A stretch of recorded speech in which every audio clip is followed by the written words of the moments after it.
The air inside UNO-9 Colony Station was thin and stale. Lights flickered overhead, and people moved through the halls without speaking, their faces tired and cold.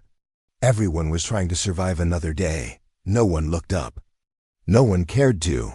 Mira held her newborn close to her chest, wrapped tightly in a thin blanket. The baby was quiet but breathing fast. Mira's legs felt weak. She hadn't eaten properly in 2 days.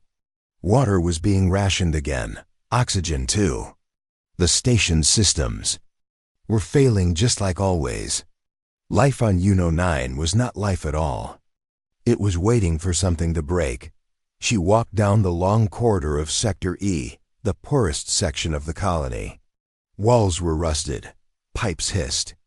Somewhere behind her, a loudspeaker cracked with a message from the station authority, but she couldn't hear the words. Her ears were buzzing. Her chest hurt. People stepped out of her way as she passed. Some stared for a second, but none offered help. A few even turned their backs. A woman carrying a baby? That was trouble. No one wanted trouble. Myra's knees buckled once, then again. She leaned against the wall. Her baby let out a soft, weak sound.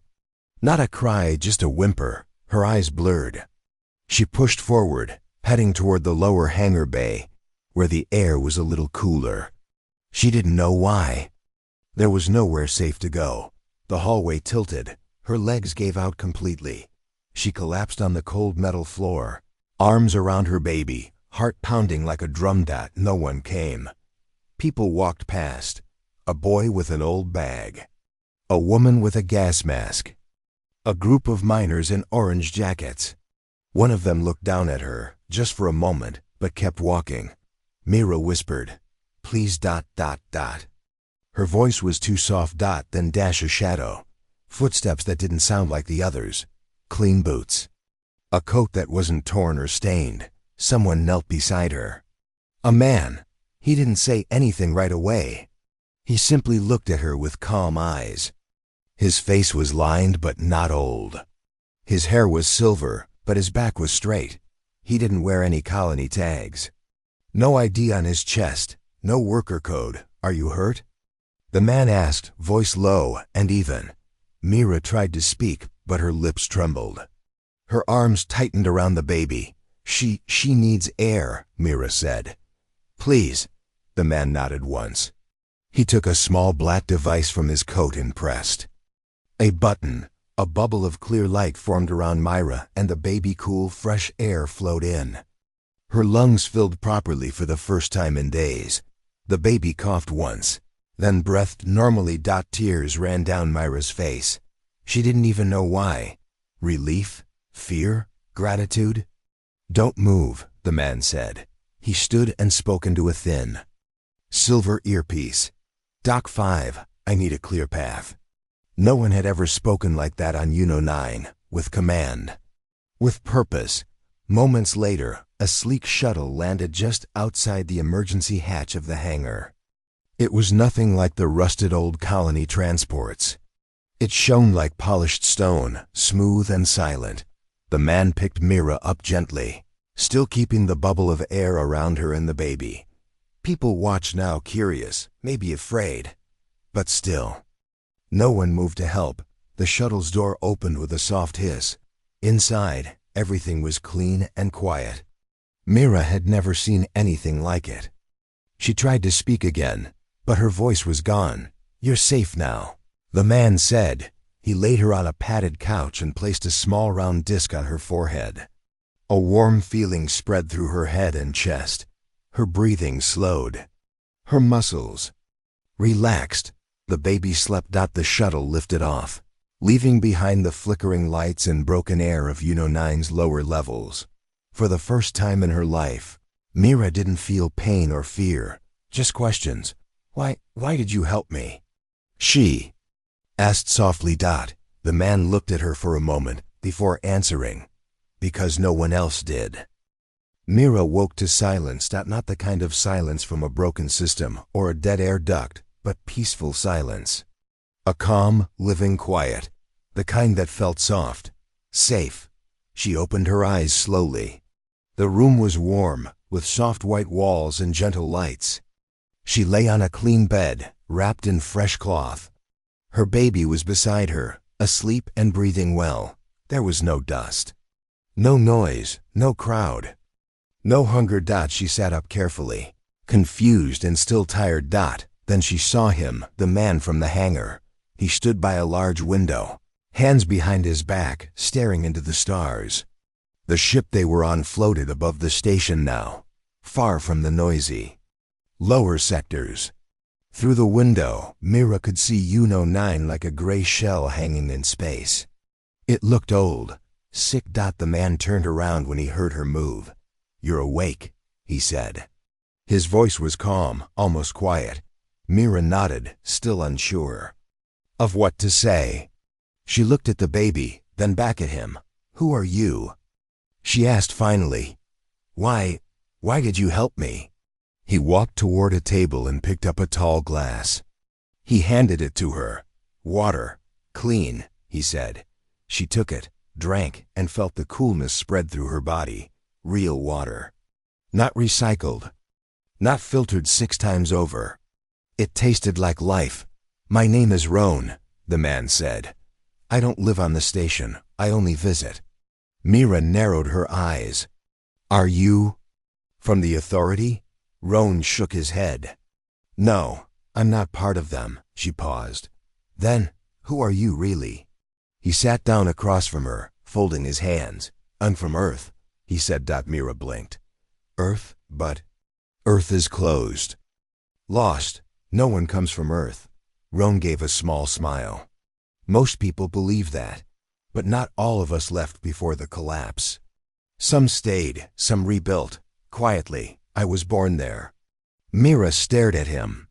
She had heard stories, old ones, about Earth, the home of humans. Oceans, sky, trees, blue and green. But they were just stories. People laughed at those who spoke of Earth like it still mattered. "Why come here?" she asked.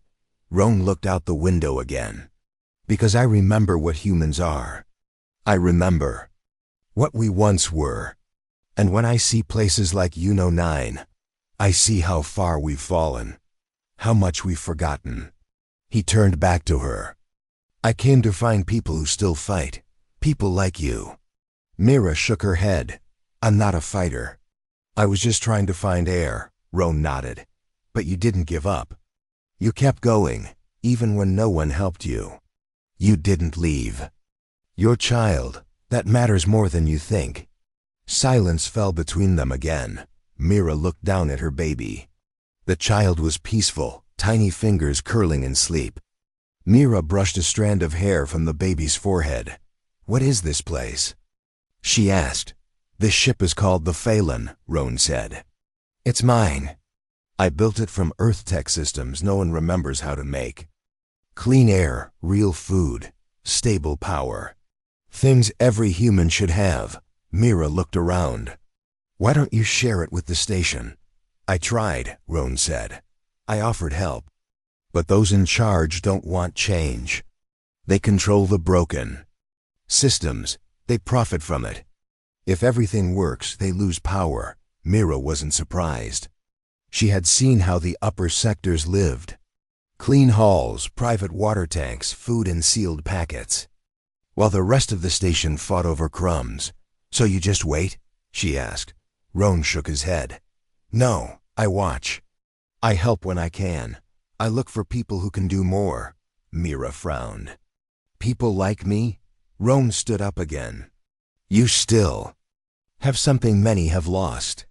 You care, not just for yourself, but for someone else. That's what Earth was built on: family, hope, sacrifice." He walked to a panel on the wall and tapped it.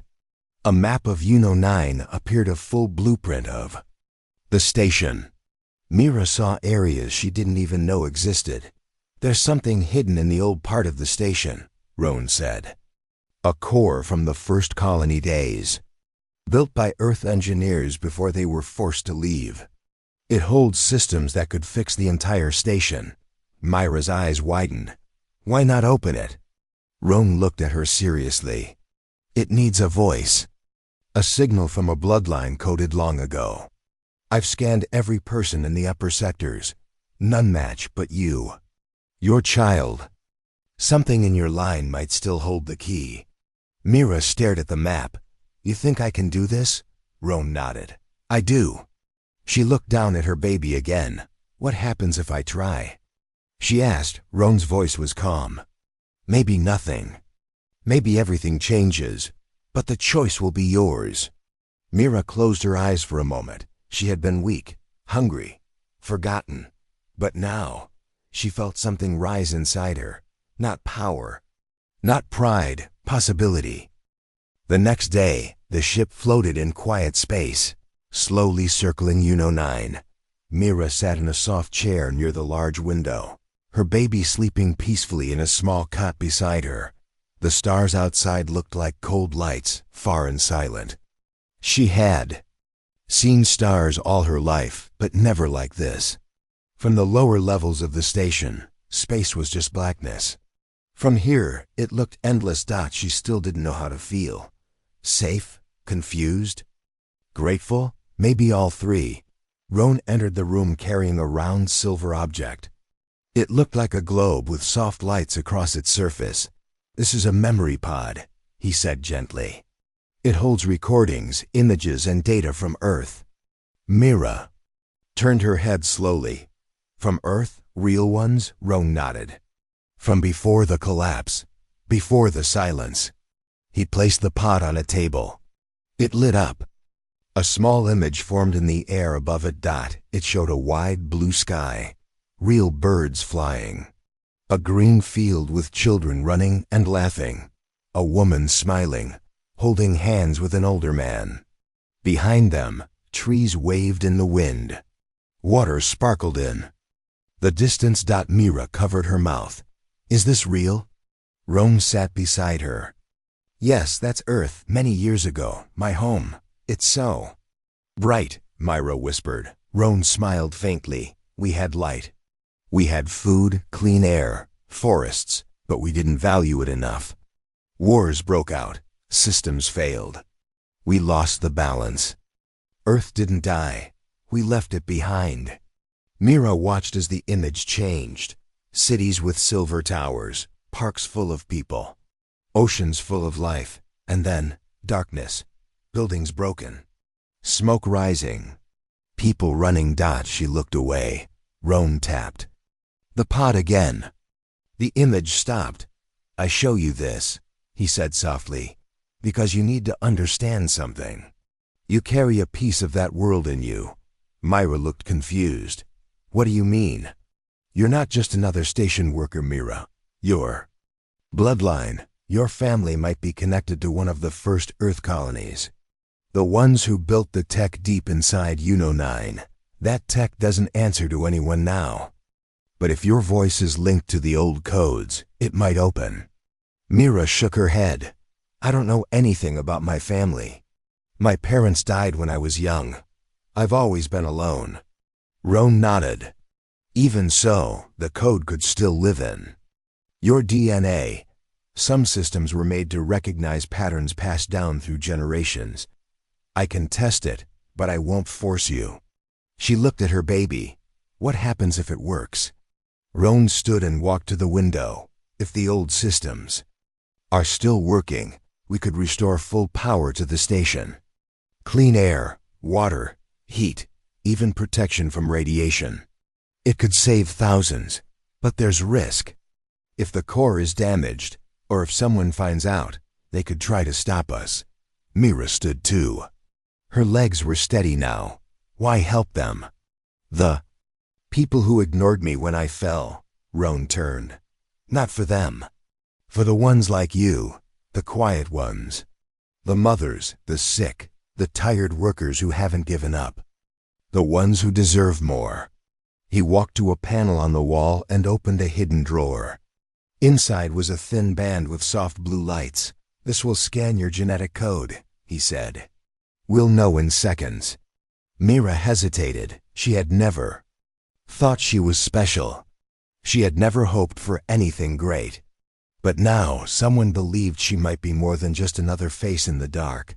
She took a deep breath and placed her wrist under the scanner. A soft light passed over her skin. The band blinked, beeped, then glowed green. Roan stared at it for a long moment. "Match confirmed," he said. His voice was calm, but Mira could see a change in his eyes, something close to wonder. "So it's true?" she asked. He nodded. "Your family must be linked to one of the first terraform teams. This changes everything." Mira sat down slowly. Her baby stirred but didn't wake. "What do we do now?" she asked. Roan looked serious. "We go back down. Quietly. There's a hidden access tunnel in the old sector. We'll need to move fast. The station heads won't like this. They want control, not change." Mira felt a new feeling rise in her chest. Not fear. Not anger. Strength. That she had something now, something real. A voice that mattered. "Then let's do it," she said. Roan smiled. Later that evening, Mira sat alone in the small resting room, watching her baby sleep. The lights were dim, soft music playing in the background, old earth lullabies. She thought of the people on the lower levels, the workers, the children, the ones coughing in the bad air. She thought of her past, her quiet days, her silent pain. And she thought of what Roan had shown her, a world that once was, world that could be again. She reached out and gently touched her child's tiny hand. "For you," she whispered. "For all of us." Tomorrow she would return to the station, not as a lost mother, not as someone begging for help, but as a key to something greater. The ghosts of Earth were not gone. They were still here. And now, one of them was ready to speak. The shuttle moved silently, gliding through the shadows of UNO-9. Its lights were dim, and its engines ran quietly to avoid detection. Inside, Mira sat holding her baby close, her heart calm but alert. Beside her, Roan stood by the controls, eyes focused on the map glowing on the wall. They were going back, not to the upper levels, not to the safe halls where the rich lived, but deep down into the forgotten sectors of the station. Places where no one went anymore, where doors stayed shut for decades, where dust and silence ruled. The shuttle gently landed near B-17, a broken access point hidden between old cargo towers. The airlock creaked as they stepped out. Mira pulled her scarf tighter over her face. The air was heavy again, full of rust and smoke. But she was different now. She didn't feel small anymore. Roan carried a small case full of tools and a small drone. He led Mira toward a sealed tunnel marked with faded letters. "Engine core access. Level 0. This tunnel leads to the old system chamber," Roan said quietly. "Only one way in now. Others have collapsed." Mira nodded, adjusting the cloth wrapped around her baby. The child stayed quiet, sensing her calm. They entered the tunnel. It was narrow and cold. Pipes ran along the walls. Water dripped from above. The only light came from Roan's wristband, glowing a soft blue as they walked deeper into the dark. Mira whispered, "Has anyone been down here before?" "Not in years," Roan said. "The upper levels say it's sealed for safety. Truth is they don't want people finding what's hidden." After 10 minutes of walking, they reached a steel door. It was wide, round, and covered in dust and old warning signs. Roan stepped forward and placed his hand on the scanner. Nothing happened. Then he looked at Mira. "It won't open for me," he said. "Try now. Just speak your name, slowly." Mira hesitated, then stepped forward. She looked at the scanner and spoke clearly. "My name is Mira, daughter of Leon, granddaughter of Anel." A soft hum filled the air. The lights on the door blinked green. A small panel slid open, revealing a second scanner, this time for voice and pulse. Mira touched it, and her heartbeat echoed softly in the tunnel. Then the door opened. A rush of clean, cold air spilled out. Mira stepped back as the round door slid into the wall. Behind it, a large chamber waited. Machines stood like tall statues, blinking with faint blue lights. Dust floated in the air. but everything looked untouched waiting. Roan's eyes widened. It's still working, after all this time. They stepped inside. The chamber lights turned on slowly, reacting to their movement. Mira felt strange, like she had stepped into a memory. Everything looked old, yet alive. Roan moved quickly to a control station and opened his case. The drone flew up and scanned. The systems. All systems are in sleep mode, Roan said. They're not broken. They were shut down long ago. But why? He tapped a few keys. A small screen lit up, showing an old Earth logo, a tree growing from a circle. It's Earth code, he said. This was built to last forever, to help people. They just hid it. Mira walked to the center of the chamber, where a glowing column stood. It pulsed like a quiet heartbeat. What is this? She asked. Roan joined her. That's the core link. You're the only one who can wake it. Just place your hand on it and speak. Mira nodded. Her baby shifted in her arms, still peaceful. She stepped forward, touched the column, and said softly, I'm ready. The column flashed with soft white light. A deep voice echoed through the chamber, gentle but powerful. Identity confirmed.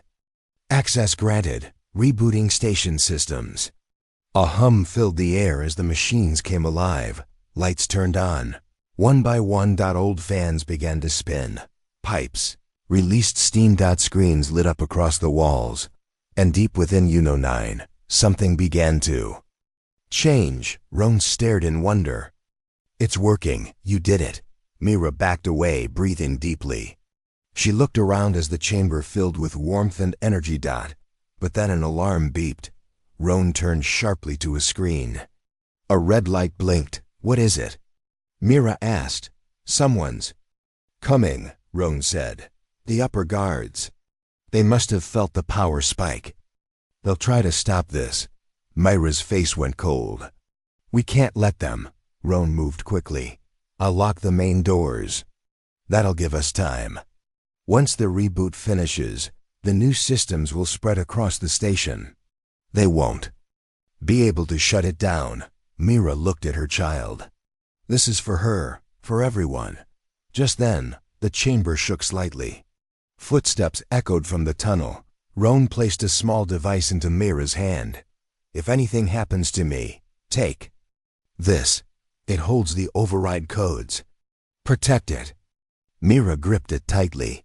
You're not going alone, she said. Roan smiled, but his eyes were sharp now. No, but we may need to split if they break in. You're the key now, Mira. The lights around them glowed brighter. The machines were awake. The station was waking up. For the first time in her life, Mira wasn't just surviving. She was changing everything. Heavy boots echoed in the dark tunnel. 3 guards from the upper sector marched forward, their armor glowing with blue lights. They carried stun rods and face masks. These were not peacekeepers. They were sent to stop something inside the control chamber. Mira stood near the glowing core, holding her child and the small override device Roan had given her. The machines around her hummed with new life. The air smelled clean now, fresh metal and electricity. Roan worked quickly at the panels, fingers moving fast. His face was calm but focused. We only have a few minutes, he said. The system is spreading through the station. Clean air units are waking up. Water filters too. Mira nodded. And after that, Roan looked up. People will feel it. They'll know something has changed. Suddenly, the door behind them shook. A loud voice shouted through it, shut it down. Step away from the core. Roan locked the control panel and turned to Mira. We need to hold them off, just for a little longer. Mira looked down at her baby's sleeping face. Then she looked at the door. I'll help, she said. Roan handed her a small light stick. This isn't a weapon, he explained. But it will blind them for 10 seconds. Use it if you have to run. The door shook again. Then it opened. 3 guards rushed in, their faces hidden behind dark masks. Step away. One shouted, raising his weapon. Roan stood tall. This system belongs to all of us, not just the upper decks. The guard hit a button on his wrist. A loud buzzing sound filled the chamber. The core lights flickered. Mira stepped forward. "Stop," she shouted. "You don't understand what this is. It can save lives." One of the guards looked at her, confused. "Who are you?" he asked. "I'm the one who opened it," she said. "This system knows me. You can't stop it now." The guard hesitated. He looked at the other two. One of them raised his rod and stepped forward. Mira didn't wait. She threw the light stick. Bright flash exploded in the chamber.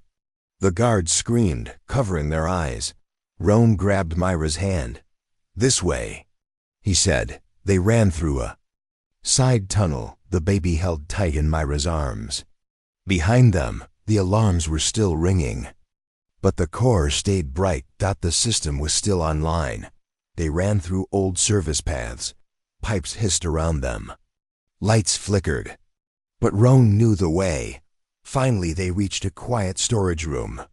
Safe for now, Roan closed the metal door and leaned against it, breathing hard. Mira sat on the floor, rocking her child gently. The baby blinked but didn't cry. Roan pulled out a small screen and checked the station status. "It's working," he said with a tired smile. "The filters are on. Power is spreading. Even the lower levels will feel it soon." Myra's eyes widened. "You mean?" "Yes," Roan said. "We just changed everything." Suddenly, a message appeared on the screen. "Sector 9 crowd. Gathering. Clean air detected. Power restored. Multiple reports." Another message followed.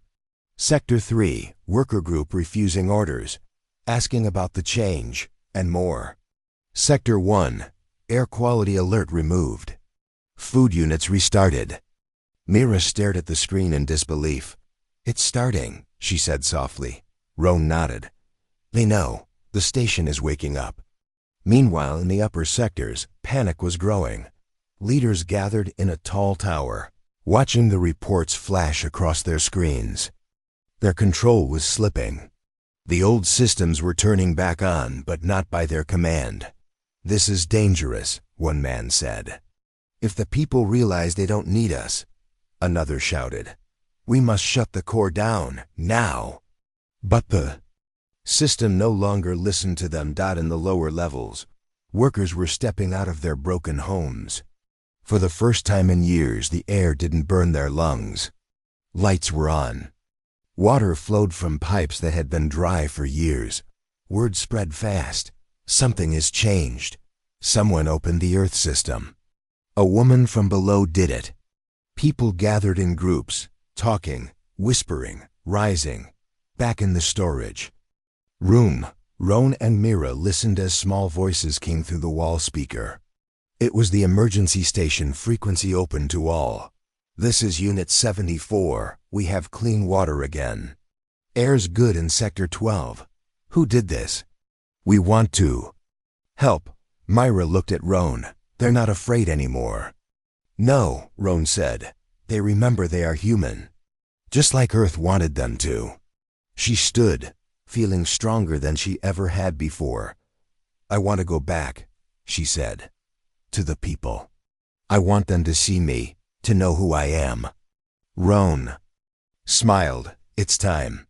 He opened the door, and together they walked back through the quiet tunnels. Not as runners, but as leaders. As they stepped into the lower levels, a crowd had already formed. People turned. They saw Mira holding her child.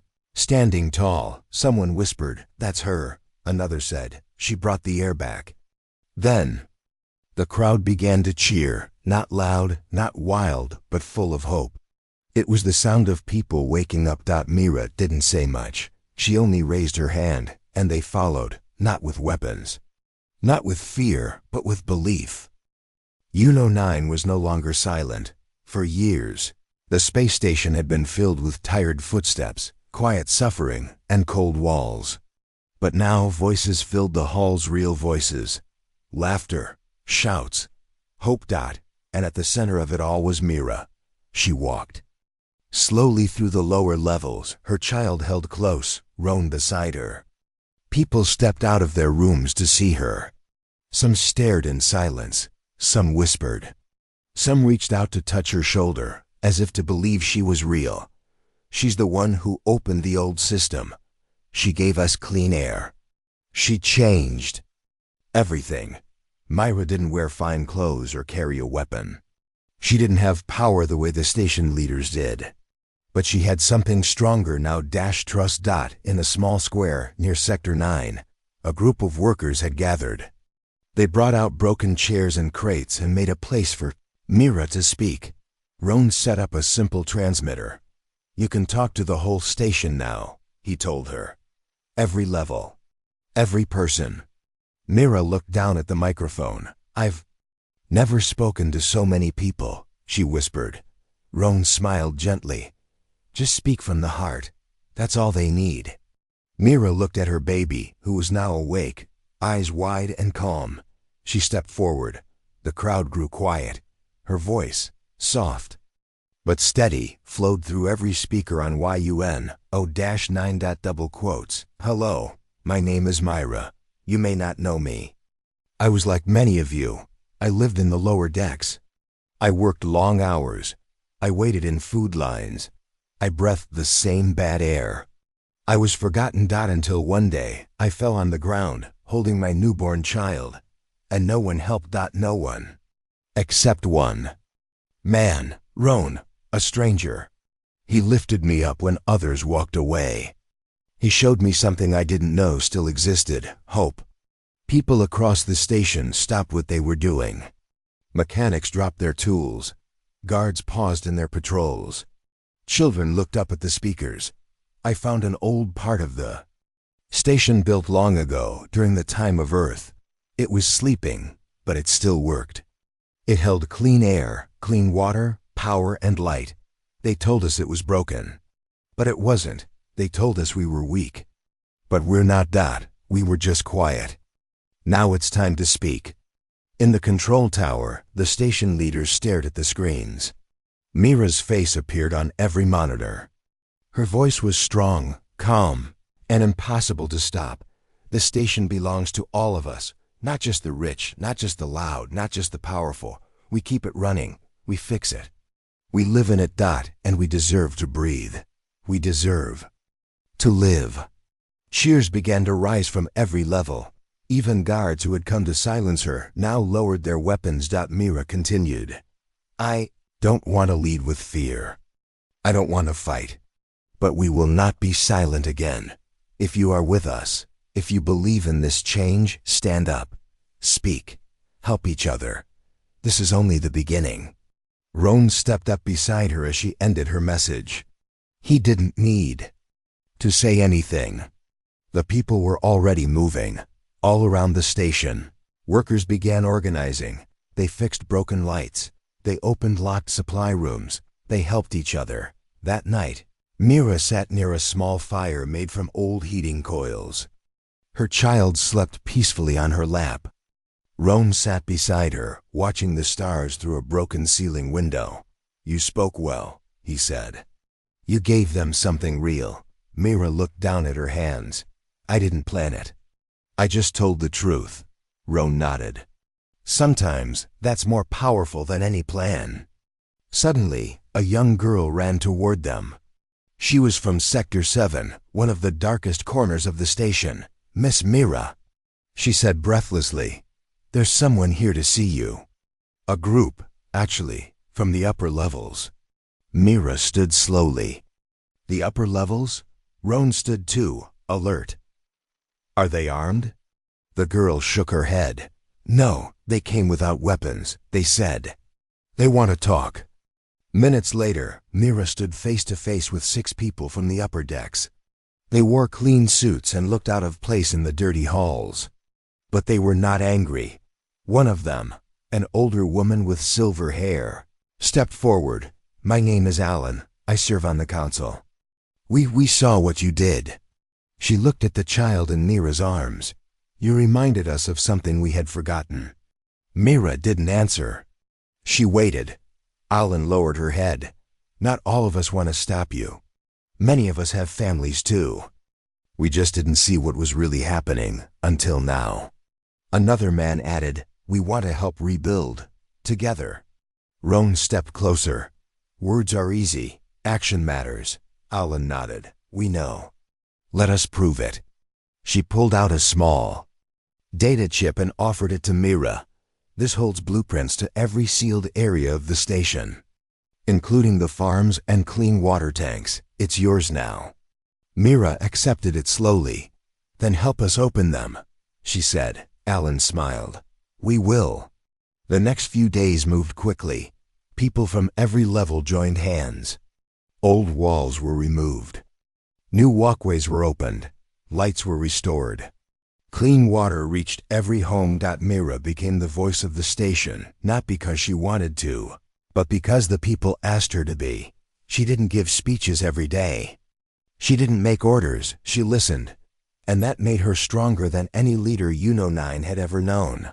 One night, as she sat watching her child sleep, Roan came and sat beside her. You know, he said, you're becoming something rare. A true voice. Mira smiled softly. I'm not special, she said. Roan looked at her. You are to them. She looked out at the stars beyond the broken glass. No, she said. The stars were still above UNO9, shining like tiny promises in the dark. But something had changed on the station itself. The halls no longer felt cold and broken. People moved with purpose, not fear. The air was clean. The lights were warm. The silence had been replaced by voices, working, laughing, rebuilding. Mira stood by a wide window in the old council chamber. The room had once been closed to people like her. But now it belonged to everyone. Her child, now a few months old, slept quietly in a soft sling against her chest. Roan stood beside her, reading a message on his small screen. Another water unit just came back online in Sector 4, he said with a small smile. That makes 12 this week. Mira nodded, still looking out the window. People are doing it themselves now, she said. They don't wait for orders. They fix things. They help each other. Roan put away his screen. They learned it from you. She turned to him. No, they remembered it through me. That afternoon, a group gathered in the central square. It was once a forgotten space, filled with broken benches and empty food carts. Now it had been cleaned, painted, and filled with new light panels. People from every level came. Workers, guards, children, elders, even former council members. All stood together. A small stage had been built from old cargo crates. Mira stepped up, holding her child. The baby blinked at the bright light but didn't cry. Roan stood behind her. Alan, the silver-haired woman from the old council, stood nearby as well. Mira raised her hand, and the crowd grew quiet. She didn't have a speech prepared. She never did, but her voice was clear. We built this station long ago. Not to control each other. Not to forget Earth, but to survive together. Somewhere. Along the way, we lost that dot. We started thinking in levels upper, lower. We forgot we all breathe the same air, that we all hope, that we all cry, that we all love. But now, look around. She paused, letting the crowd see each other. No more levels. Just people. We are not perfect. There is still work to do. Some systems still need repair. Some wounds still need healing. But we are no longer silent, and that means we are alive. The crowd clapped, not out of habit, but from the heart. Tears filled some eyes. Smiles stretched across tired faces. Hope shone brighter than the lights above them. Then Mira stepped down, and something beautiful happened. No one rushed her. Number 1 shouted. They simply formed a line one by one, just to thank her. Some gave small gifts. A flower from the hydroponic lab, a hand-drawn picture, a necklace made from wire and buttons. Mira accepted them all, her eyes soft and grateful. One child, no older than 5, looked up at her and asked, "Are you the captain now?" Mira knelt beside her. "No," she said with a smile. This ship has no captain, it has all of us. In the following weeks, UNO9 became something new. The old laws were rewritten, dashed together. Everyone, no matter where they lived or what they did, had a voice. Weekly meetings were held in the main square. Ideas were shared. Problems were solved by teams, not by orders. The council was not a group of rulers anymore. It was a group of listeners. Ron worked to map out every tunnel, every system, every secret space. He shared everything freely. The people trusted him. Not because of what he could control, but because of what he gave away. And Mira? She remained at the heart of it all, not as a queen or a boss, but as a reminder. A reminder that even one person, one tired mother, one forgotten voice, could change the future. One evening, Mira sat with Ron near the same broken window where they had once watched the stars. The glass had been repaired. The frame was painted. But they kept it open so the stars were still in view. Her child was now crawling, reaching for things, laughing more each day. Do you think Earth will ever hear about us? She asked. Ron leaned back, arms behind his head. I think one day we'll send a signal. He paused. And when we do, we won't say, we survived. Myra looked at him. What will we say? He smiled. We'll say, we became something better. The days passed, and the people of UNO9 kept building. They planted gardens in empty cargo bays. They painted walls with colors from memory. They told stories of the time the air returned. And hope was born again. And at the center of every story, there was a woman who once fell holding her baby, and rose holding the future. Her name was whispered with care. Mira. Not as a legend, but as someone just like them.